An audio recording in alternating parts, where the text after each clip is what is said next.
Advanced warning, everyone. If you tuned into this video expecting to see another one of my traditional rage-filled, snark-filled reviews, you're gonna be disappointed. Now, I gotta explain some things. I was planning on reviewing the 5th season of Glee this week, but some recent health issues put me in a position where it wouldn't have been a good idea to be sitting in front of the TV watching 20 to 22 hours of a season in just a short period of time. So, I kinda had to throw something else together in as short a period of time as I could, and I figured this might as well be a good enough time to tackle a subject I think a number of you have been waiting about a year for me to look at. Some people have accused me of being just one big negative Nelly about everything in television and entertainment today. And while I can see how they could come to that belief, I can assure you it's not true. How I Met Your Mother has been one of my favorite shows of just about any time. It may just be in my top 3 as far as sitcoms are concerned. And that's really amazing when you consider that it's pretty much a blatantly rehashed show. But to me, this series actually surpassed Friends in quality because of its much more clever writing and dialogue, just a little bit of mystery element, and yes, a great amount of help from the pure awesomeness that is Neil Patrick Harris. Of course, there are critics that think that, like Friends, this show may have gone on too long, and quite a few of them were not very pleased with how the final season went as a whole. And that culminated in the final episode, which became one of the most polarizing finales in recent memory. It seemed you really couldn't be neutral on it. You either hated or loved it. My take on it? Well, let's just get into the series finale of How I Met Your Mother. Now, there are 2 things you need to know leading up to this. The 9th and final season was all about the countdown to Robin and Barney's wedding, and at this point, the eponymous mother has actually been introduced to the viewers. Did I use eponymous right, or is everyone gonna get on my case like with Spoonie? This led up to the penultimate episode where Robin feels she can't go on with the wedding because Barney never found the lost locket that she buried years ago for her wedding day something old. Of course, Ted found the locket, as was seen in the end of season 8, but he gives the locket to Barney and tells him to say he found it. However, Robin tricks Ted into admitting he was the one who found it, thus leading her to think that Ted is still the one for her, thus she is about to run out on the wedding. And that's how Robin met your mother.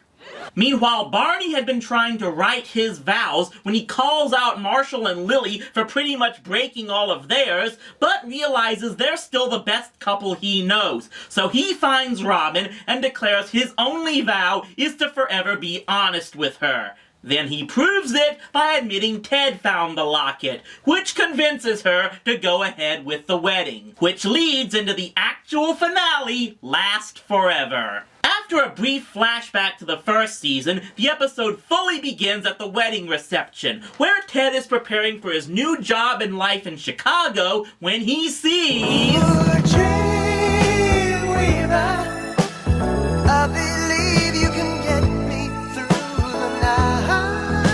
Now, at this point, everyone else in the group had already met her, including Barney. There's a girl that you have to meet. She is perfect for you. And has she met you? No, she has not. But Ted is adamant that he has to leave right then and there, and we get this big Ally McBeal-type goodbye scene just 4 minutes into the episode before Ted prepares to get on the train back to the big city so he can head to Chicago. Dude, just take the train all the way there. Trust me, it's still better than American Airlines. And this is the one part of the finale that does really bug me, because it's not Barney or Marshall or Lily that ultimately convinces Ted that leaving without getting to know that girl was a bad idea, but this nosy old woman at the train depot. Yeah, I know it kind of has to be her, because it has to fit in with the other clues the show has been dropping about this particular moment, but I just get the feeling this is the one thing the writers didn't think all the way through. And yes, this is the moment. This is when and where Ted finally does meet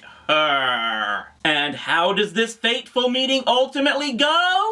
Well, we don't know yet, because we then fast forward 24 hours to see Marshall and Lily run into Ted at McLaren's, revealing he didn't get on that train. Yeah, this finale is gonna be a bigger tease than a future gold digger on prom night, just get used to it.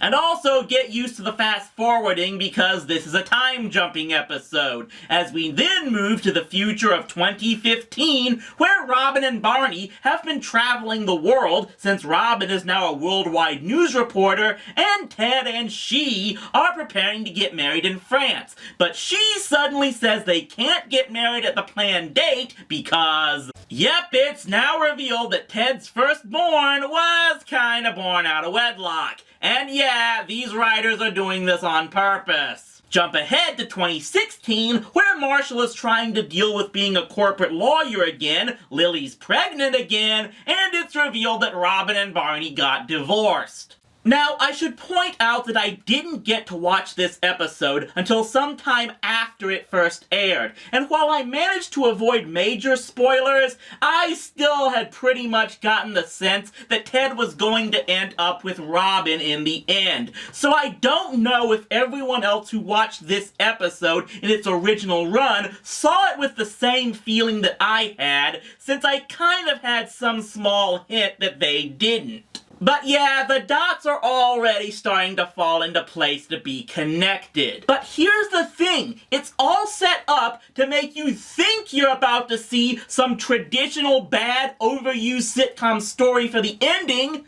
but then it doesn't go that way. Because as we move ahead to 2018, where Marshall finally becomes a judge and Ted has now had both kids, then to 2019, where Barney reveals he got one of his conquests pregnant, it's revealed that Ted and she have kept putting off getting married even after both kids. And then another year later, around the same time that Barney's daughter is born, Ted runs into Robin while showing his daughter one of the buildings he designed, and it's made clear that Penny likes Robin. And it's at this point that the writing gets Legend, wait for it, dairy! Ted goes and asks for her engagement ring back, and you think this is where they're gonna break up, but 5 years is past the statute of limitations on proposals. If you don't get married in that time, you have to re-propose. and for a bit you think maybe she's gonna say no, but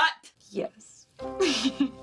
and even when Robin, after again having been away for a long time, shows back up on the wedding day, thus you still get an inkling this is going to make everything self-destruct, no, they still go through with the wedding. And Ted never does leave her. He stayed with her until literally her dying day. Yes, because it's revealed that she died 4 years after they finally tied that knot. And then we go back to finally getting that actual moment as to what happened when he finally went up and truly met Tracy. Yes, we finally get her name now. And all the clues and hints we had been given over 9 seasons are put together. And thus the story ends. But not the episode. No, I don't buy it. That is not the reason you made us listen to this. Oh, really? You made us sit down and listen to the story about how you met Mom. Yet Mom is hardly in the story. No. This is a story about how you're totally in love with Aunt Robin. And it's here that you realize they're right. This so-called quest of how Ted met the future mother of his children was all just a smokescreen, because it was really about the times he had with his friends, and especially Robin, who he clearly always did love in some way, but they rarely, if ever, made that the forefront. With friends, they kept shoving it in our faces that it was ultimately about Ross and Rachel, and that's why it got so tiring. This show did kind of keep it subtle, especially especially by constantly telling us that this story was supposed to be about how Ted found the woman he would fall in love with who wasn't Robin. Which, yes, I have to say is pretty darn clever. And that's how the episode and the series ends, with Ted standing outside waiting for Robin, who's now sporting an Agent 99 bob hairstyle for some reason, holding the blue French horn from Carmichael's, just like he did in the pilot episode, just like he said he would do in the episode Platonish earlier that season. Oh, and I also gotta give props for giving future Ted that Bob Saget hairstyle, a clear homage to the man who had been this show's narrator for all these years. And that, my rowdy friends, is the How I Met Your Mother finale, and it may be one of the best finales I've ever seen! I know a lot of people didn't like this finale, and I bet quite a few of you were hoping I'd rant and rage on it, but I have to be honest with you.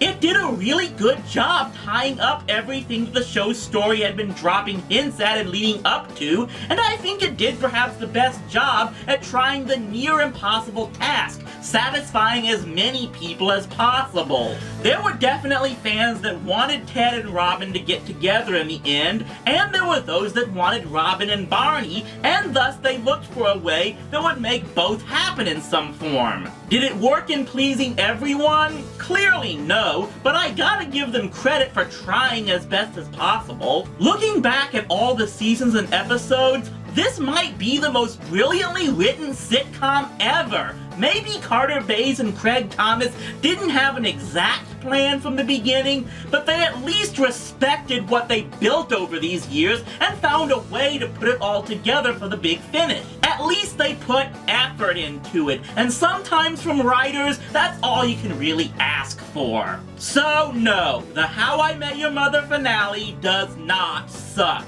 It is, to me, one of the best ways to conclude what was, to me, one of the most entertaining and enjoyable sitcoms to come out in recent years. So yeah, I'm sorry if I wasn't able to give you a traditional angry TV trash review for this week. So I guess I should make it up to you by finding something to really rant on next time. Maybe hunt down a bad series finale again. And I think I know of one in particular.